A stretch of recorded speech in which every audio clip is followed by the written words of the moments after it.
ये video time pass वालों के लिए नहीं है। आप कंसिस्टेंटली डेली के 12 से 15 घंटे नहीं पढ़ रहे हो। आज के वीडियो का मकसद है तुम्हारी ईगो को हर्ट करना। जो अपनी ईगो पे ले गया वो मैजिक कर जाएगा। एग्जाम के बाद रिजल्ट के दिन दो तरह के लोग होंगे।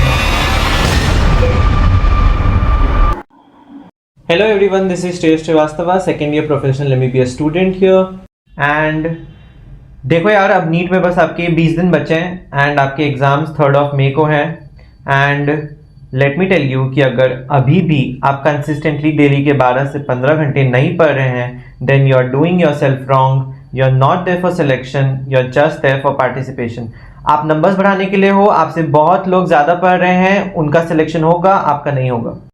बात हर्ट हुई ना, बात यहाँ आके लगी ना, बुरा लगना भी चाहिए यार। यहाँ पे जब हिट होता है ना तो ईगो पे हिट हुआ है और last 20 days is all about ego. जो अपने ईगो पे ले गया वो मैजिक कर जाएगा। आज के वीडियो का मकसद है तुम्हारी ईगो को हर्ट करना, क्योंकि ये समय, last 20 days are make or break phase for any aspirant. I can guarantee you that, you can take my word for it कि ये आखिरी के 20 दिन किसी एस्पिरेंट को जिसका नहीं होना था उसको होने तक ले जा सकते हैं और जो होने के बहुत करीब था उसको जस्ट फिनिशिंग लाइन से पीछे भी रोक सकते हैं। सो अगर अभी तक तुम सीरियसली प्रिपेयर कर रहे थे तभी ये वीडियो आगे देखना, if not you can leave the video. ये वीडियो टाइम पास वालों के लिए नहीं है, क्योंकि अब टाइम पास वालों के लिए समय भी नहीं बचा है। So let me tell you, you can take my guarantee कि आखिरी के 20 दिन सबसे ज़्यादा क्रूशल होते हैं किसी भी एस्पिरेंट के लिए जिसका भी नीट में सिलेक्शन हुआ है। इतने इंपॉर्टेंट है ये दिन, डजेंट मैटर कि आपने 2 साल पढ़ा है, 6 महीने पढ़ा है, 3 महीने पढ़ा है।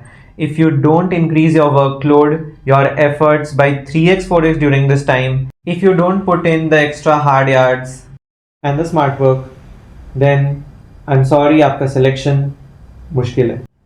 क्यों ये टाइम इतना इंपॉर्टेंट है? For that let me give you an insight. मुझे अपनी स्टोरी बताने दो। तो 2023 में मैंने अपनी नीट का फर्स्ट अटेम्प्ट दिया था। आई रिमेंबर मेरा नीट का एग्जाम 7th of May को था। 31st मार्च को मेरे बोर्ड एग्जाम्स खत्म हुए थे। I was from an ICSE board, so वहाँ का बहुत अलग एनवायरनमेंट है। मैं उस समय चाहता तो नहीं भी कर सकता था कि नेक्स्ट ईयर करेंगे, but I tried. I thought कि करते हैं, जितना भी होता है, let's give it a shot. And you won't believe me कि जो बच्चा कभी NCERT टच भी नहीं किया था, क्योंकि ICSE के सिलेबस में obviously not that, red NCERT for the first time and इतना अच्छा मैंने पढ़ा, अपने आप को इतना टाइम दिया कि I ended up scoring 416 in total and 300 plus marks in bio.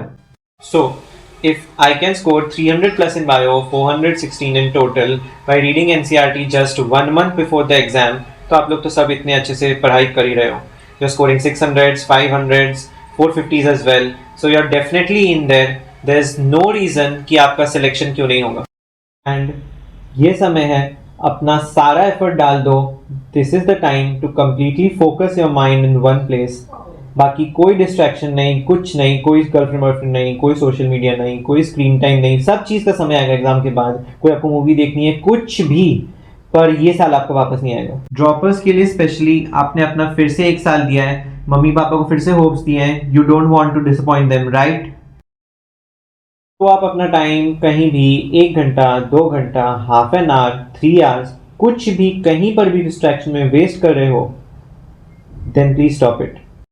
Because सब चीज़ का टाइम आएगा यार। आपका कोई नेटफ्लिक्स का सीरीज छूटा हुआ है, वो आप बाद में देख सकते हो। रिलेशनशिप का टाइम बाद में आएगा, बाद में इन्वेस्ट करना, क्योंकि अगर आदमी अच्छा है तो बाद में रहेगा ही। ये टाइम है कंप्लीटली अपने दिमाग को फोकस करके एक जगह पढ़ने का। एंड लॉन्ग स्टडी सेशन के साथ डेफिनेटली आपको स्मार्ट वर्क भी करना है, अपने आप को प्रॉपर ब्रेक्स भी देना है, वेरी इंपॉर्टेंट। एंड ब्रेक्स का मतलब ये नहीं कि आप उसमें फ़ोन चलाने लग जाओ, no screen time at all please. And break में अपने फैमिली के साथ टाइम स्पेंड करो, सिबलिंग्स के साथ टाइम स्पेंड करो and then get back to study. And most importantly you have to keep your mental peace of mind, don't over stress. बहुत simple है, अपने डेली के टारगेट्स कंप्लीट करो। Before going to sleep plan your next day, complete your targets again and then just keep repeating the cycle. Stress लोगे, दिमाग में आपकी चीज़ें रिटेन नहीं होंगी and things will be ineffective. So stay in a good space of mind, eat good food. You are responsible for your health during this time and nobody else. अगर आपका exam के दिन तबीयत खराब होता है तो कोई नहीं देखेगा कि आपका तबीयत खराब था। Everyone will just see your result, so it is your responsibility and you have to be careful about it. Strategy wise थोड़ा बात करते हैं, बहुत शॉर्ट रखेंगे इसको। फर्स्टली की multiple revisions most important, like I call them flash revision. Flash revision का मतलब क्या, आपने सिलेबस ऑलरेडी बहुत बार देख चुका होगा and you must be completely familiar with it. Flash revision होता है एनसीईआरटी खोलना, पेज बाय पेज पलटना एंड स्कैन रीडिंग करना। You scan read it and contents देखना कि पेज पे क्या क्या लिखा हुआ है एंड दैट्स इट। एक पेज में 5 मिनट से ज़्यादा इन्वेस्ट नहीं करना है। मॉक टेस्ट बहुत इंपॉर्टेंट है, सबको पता है कि मॉक टेस्ट का क्या इंपॉर्टेंस है एंड मॉक टेस्ट में आप ज़्यादा मार्क्स को मत देखिए, जस्ट अपने आप को डे बाय डे बेटर करने की कोशिश करें। नीट में हमेशा मार्क्स मॉक टेस्ट से ऊपर ही आते हैं, so keep that in mind. तीसरा और most important part NCERT, bio में स्पेशली, ऑर्गेनिक में भी बहुत इंपॉर्टेंट है एनसीईआरटी एंड इनऑर्गेनिक में भी इंपॉर्टेंट है। Tables, diagrams and summary part, ये 3 चीज़ें बहुत क्रूशियल हैं एंड बिलीव मी इनसे डायरेक्ट क्वेश्चंस आते हैं। Formula sheets for physics and physical chemistry, they are a must. खुद की आपको अभी तक फॉर्मूला शीट्स बना ली होनी चाहिए थी, self made is the best. And if you haven't then जल्दी से कोई फॉर्मूला शीट बेस्ट ढूंढो and start reading from it. देखो यार, मैं बस तुम्हें लास्ट में यही कहूँगा कि बहुत ही कम मोमेंट आपकी लाइफ में इतने इंपॉर्टेंट होते हैं जो आपके पूरे आगे के लाइफ का कोर्स बदल सकते हैं। मैं ये नहीं कह रहा कि this is one and only exam and one paper does not determine whether you will do good in life और नॉट, बट अगर इतना दूर आ ही गए, इतना सब कुछ किया ही है, तो थोड़ा और कर लेते हैं। किसी कॉम्पिटिटिव एग्जाम के बाद सबसे ज़्यादा इंपॉर्टेंट है कि आपके दिल में सेटिस्फैक्शन होनी चाहिए कि I gave my 120%, I could not have given anything more. Regret नहीं होना चाहिए बिल्कुल भी कि मैं और कर सकता था, कर सकती थी और मैंने अपना 1 साल खराब कर दिया। कभी कभी ईगो पर भी बात लेनी होती है, बहुत ज़रूरी होता है। एंड एग्ज़ाम के बाद आप अपने ऊपर प्राउड हो, आपके पेरेंट्स आपके ऊपर प्राउड हो, ये सबसे ज़्यादा इंपॉर्टेंट है। देखो यार, रिजल्ट जो होना होगा होगा, वो भगवान की मर्जी, आपकी किस्मत, लेकिन यहाँ पर तो सेटिस्फैक्शन होगा ना कि मैंने अपना सब कुछ दिया। एंड एग्ज़ाम के बाद रिजल्ट के दिन 2 तरह के लोग होंगे, वो जो सेलिब्रेट करेंगे और दूसरे जो एक्सप्लेन करेंगे। So it's your time, you have to decide कि आपको उस दिन कौन सा होना है। आप एक्सप्लेन करोगे, एक्सक्यूजेस दोगे, ढूंढोगे एक्सक्यूजेस, या फिर सेलिब्रेट करोगे पेरेंट्स के साथ और खुशियाँ मनाओगे। मेडिकल कॉलेज आपका इंतज़ार कर रहा है, मैं आपका इंतज़ार कर रहा हूँ एज सीनियर। अगर नॉर्थ बंगाल मेडिकल कॉलेज आओगे दार्जिलिंग तो ज़रूर मिलेंगे। My best wishes to you, study hard.